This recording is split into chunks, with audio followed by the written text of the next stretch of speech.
এবং মাশাআল্লাহ আমাদের তাসকিনও অনেক সুন্দর। সো অফারটা কি আপনি লুফে নেবেন? এই অফার পেলে অবশ্যই ইন্টারেস্টিং, কিন্তু এই অফারটা এখন পেলে সাকিব ভাই আমার বলবে তুমি ভালো মতো খেলে রিটায়ার করে এরপর আমার সাথে আসো। তাসকিন আমার সাথে হিরো হবে না, ওকে সলো হিরো বানাতে হবে।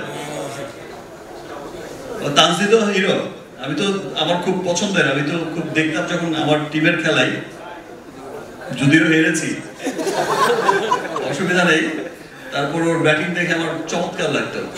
আর তাসকিনকে দেখে মনে হতো এক খেলায় মনে হচ্ছে যে ভাই বলটা একটু স্লো করে বাবা, পারলে তো আমি টিভিতেই স্লো করে দেই, একটু স্লো, একটু এদিকে একটু এদিকে।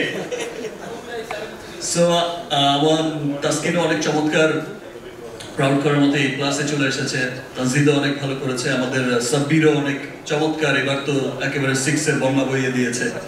ইনশাআল্লাহ নেক্সট বিপিএল এ হয়তো দেখা হবে, ভালোভাবেই দেখা হবে। সবাইকে অনেক অনেক ধন্যবাদ, আবার দেখা হচ্ছে, এবং সবাইকে আবারও রমজানের অনেক অনেক শুভেচ্ছা। Thank you. মুভি করার অফার আপনাকে দেয়, বিকজ আমি দেখলাম যে হাইট অলমোস্ট আপনারা হচ্ছে কাছাকাছি, এবং মাশাআল্লাহ আমাদের তাসকিনও অনেক সুন্দর। সো অফারটা কি আপনি লুফে নেবেন?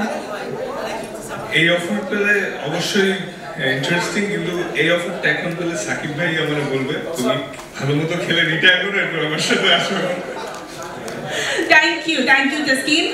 আমরা তাসকিনের যে রেকর্ডটা রয়েছে একই ম্যাচে 7 উইকেট 19 রান, একটা করতালি হয়ে যাক তাসকিনের জন্য। এমন রেকর্ড আমরা অনেক চাই, আর যেমনটা আপনারা দেখছেন রিমান হারলেন একটির পর একটি রেকর্ড কিন্তু তারাও করছে, এবং পাশাপাশি আমরা অনেক বেশি গর্বিত যে আমরা নিজেদের রেকর্ড নিজেরা ভেঙে আবারও নতুনভাবে আপনাদের সামনে আসতে পারছি।